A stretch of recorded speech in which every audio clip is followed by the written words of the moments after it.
I wrote a book. I couldn't think of an ending. Nothing seemed to fit. Writing's a lonely business. Stories about an author who gets tired of all the guff that's been written.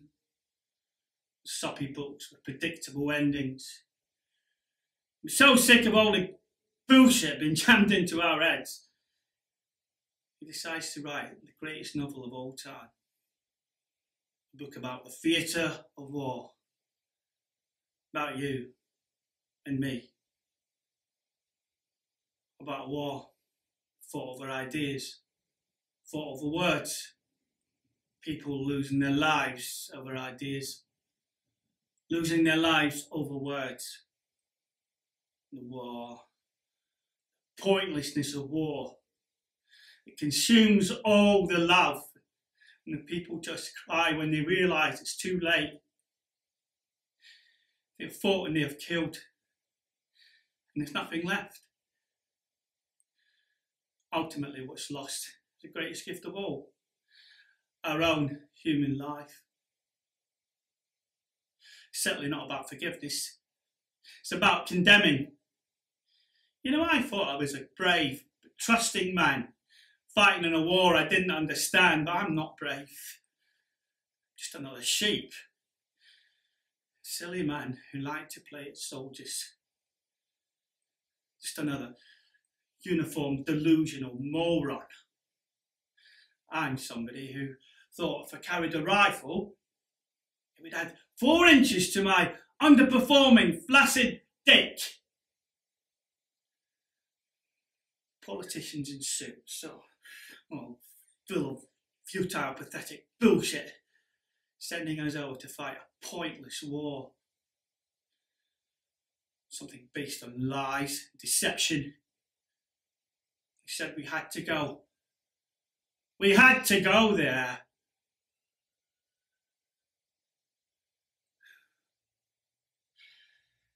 It was raining that day. I can remember that rain. I can remember the little lad in that hut with the old lady. He came out walking in the rain. I can still taste that rain. Sulphur. Sulphur tasting rain. How the hell do you get sulphur tasting rain? That rain had no soul. It was empty. It was faceless and empty. It went right through you. I remember being so cold. I couldn't get warm. Oh, that gear weighing me down and I just couldn't get warm.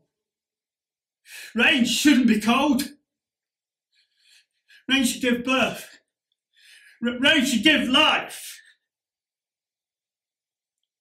I was afraid of that rain. That soulless rain that held me and it wouldn't let go. The little boy, he had a grenade. He had a hand grenade. There. Right there. Clutching it. Pointing it to me. To me. It was coming right for me. Can you imagine a 5-year-old carrying a grenade? Who in their right mind gives a 5-year-old something that can kill a man? I mean, a grenade, a hand bomb. What kind of shit is that? I remember thinking, where the hell did he get it? It's fucked up it was. I remember how he came out of that hut, slowly, tentatively, moving ever so closer, and clutching it right there in his little hand. It was a blur. It was all a blur. Strange, an odd grayness in the atmosphere. Dust, metal, sand.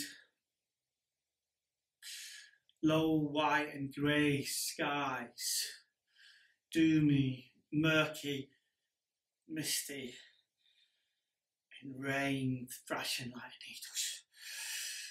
Hot wet needles thrashing onto me, onto my face. Rat-tat-tat in my headgear. Zig-zagging like sharp wet darts from my rifle. He reached over with his other hand, as if he was going for the safety pin. He didn't give me time to react. It was a choice.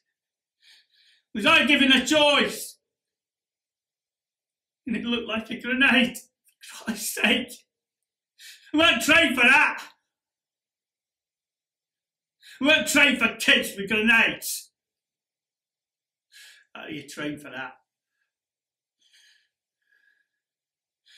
Sure, he'd pull it. And it would be fucking BOOM!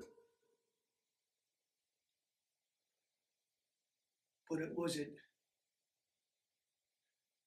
I was sweating like a racehorse. My heart was racing. My pulse was throbbing like crazy. I mean, I had to, see? I had to pull my trigger. I mean, it looked like a grenade. That relentless rain. You couldn't see a thing. It blinded you. That rain. It's baptismal. And yet it blinds you. It opens your eyes and then it seals them shut. It forces you to live the rest of your life behind the lids of your eyes. It opens them, shows you the light, and then it sentences you to a life of darkness. Thought he looked like trouble.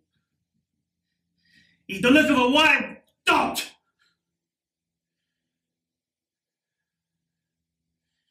Kid should have stayed in his hut. Where the hell did he come out of his hut? Who in their right mind comes out of a hut in the rain? What was his mother thinking? Send him out in that soulless rain. Little boy. Only a little boy.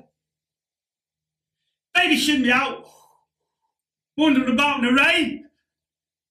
She'd be home with her mothers. She'd be in their beds.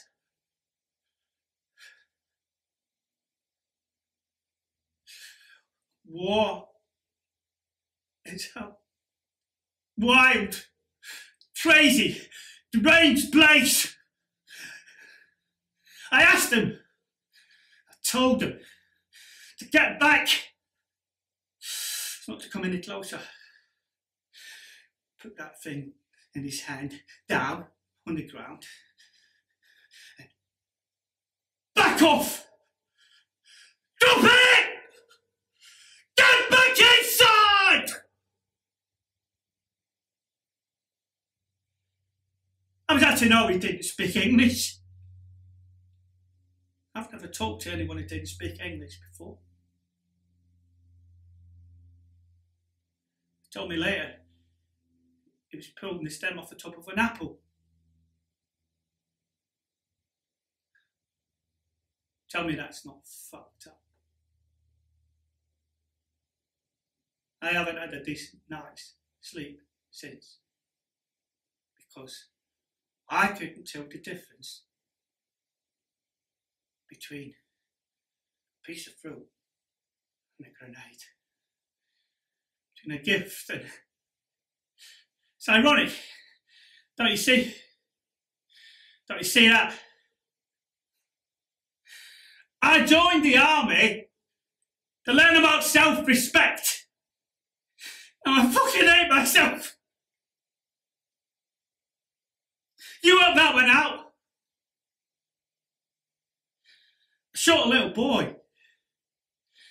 When the dust cleared, the smoke, there were just pieces of the little body lying scattered around in the dust. His right leg was missing above the knee. His head was in 6 pieces. no arms to speak of. Blood was squirting out of his neck, and it's hitting the ground, and it's hot, steam rising up from it. Watching his remains turn into the same colour as the ground he was lying on.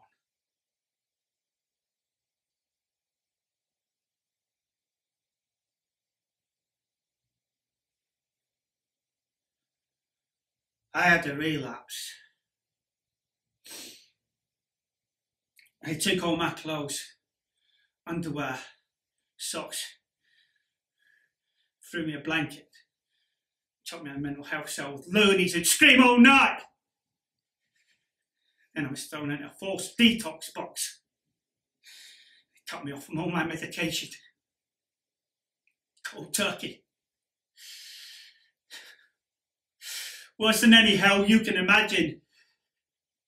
12 days of pure agony. The body tremors. Watching my skin crawl. Then the shadow people started showing up. The seizures. It's like you're sitting there, someone's just tasered you again. I jerked my arm and shot out. I told myself. Banging my arms against the wall.